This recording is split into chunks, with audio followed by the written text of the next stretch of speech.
अच्छा ठीक है, ओके। आनंद दुबे, क्या एनसीपी टूटने वाली है? संजय राउत बहुत गंभीरता से यह बात कह रहे हैं, एनसीपी के नेता शरद पवार को कोट करके कह रहे हैं। आनंद दुबे।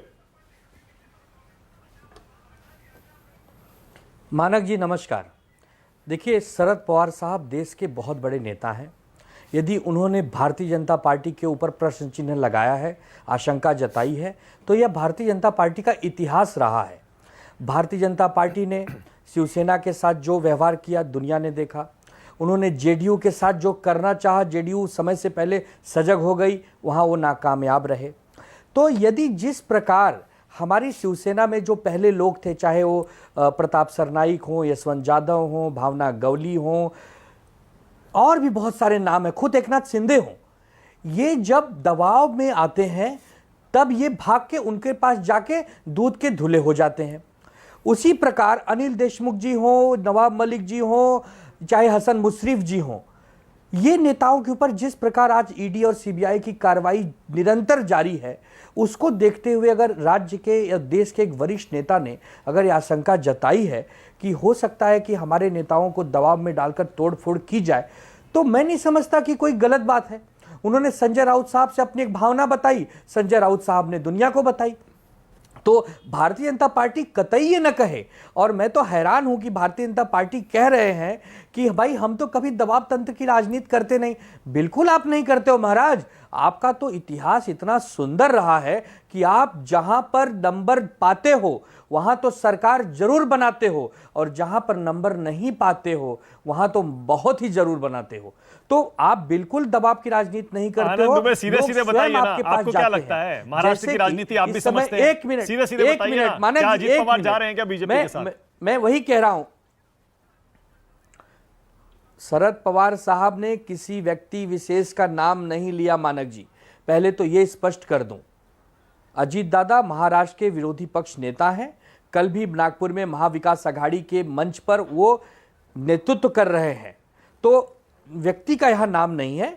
कुछ नेताओं पर इतना दबाव हो रहा है कि या तो हमारे पास आइए या जेल में जाइए। जब इस प्रकार की राजनीति होने लगती है तो स्वाभाविक सी बात है, घर का जो मुखिया है वो चिंतित होता है। उन्होंने चिंतावश ये बात कही है कि कुछ नेताओं पर दबाव इतना डाला जा रहा है कि भारतीय जनता पार्टी में अगर वो जाएंगे तो सेफ हो जाएंगे। ठीक उसी प्रकार जैसे भारतीय जनता पार्टी के सांसद जो सांगली के हैं, उन्होंने कहा था कि आजकल मुझे अच्छी नींद आती है क्योंकि मैं भाजपा में आ गया हूं। जब मैं भाजपा में नहीं था तो मैं बहुत परेशान रहता था, पता नहीं कब ईडी। प्रेम शुक्ला रिस्पॉन्ड कर रहे हैं, उसके बाद अतुल लोंढे पाटिल अनुभव बता और रहा है, पुराना इतिहास बता रहा है। जी जी जी आनंद दुबे जी कांग्रेस से नए नए शिवसेना में आए हैं, इसलिए इनको संभवतः शरद पवार का इतिहास नहीं पता है। शरद पवार ने वसंत दादा पाटिल को जो है उनके पीठ में छुरा घोंपकर सरकार बनाई थी, ये सब जानते हैं। और सब जाने दीजिए, शिवसेना को 1991 में श्रीमान बाला साहब ठाकरे की शिवसेना को 12 विधायकों को छगन भुजबल के नेतृत्व में यही शरद पवार तोड़ के ले गए थे। तो उद्धव ठाकरे के पिताजी श्रीमान बाला साहब ठाकरे, वो जो है शरद पवार को मैदे की बोरी कहा करते थे। मैदे की बोरी क्यों कहते थे? क्योंकि इस मैदे की बोरी ने 12 विधायकों को छगन भुजबल के नेतृत्व में आपसे तोड़ा था। और तब भी जो है 1/3 लोगों को तोड़ना आवश्यक था किसी भी डिफेक्शन एक्ट के लिए, और यही शरद पवार थे और मधुकर राव चौधरी कांग्रेस के विधानसभा के मुझे 1 मिनट देना, जिन्होंने 12, जब 51 विधायक हुआ करते थे शिवसेना के, 12 विधायकों को 1/3 की संख्या मानने का दुष्कर्म हुआ था विधानसभा में।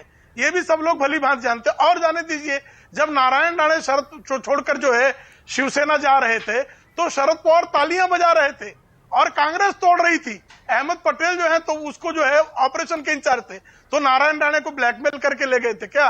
छगन भुजबल को ब्लैकमेल करके ले गए थे। आनंद दुबे एक सेकंड में अतुल लोंढे पाटिल और कृष्णा हेगड़े को मौका दे दूं, उसके बाद एक राउंड और ले लेंगे। फिलहाल विस्तार से अपनी बात करिए। मान लिया अतुल लोंढे पाटिल।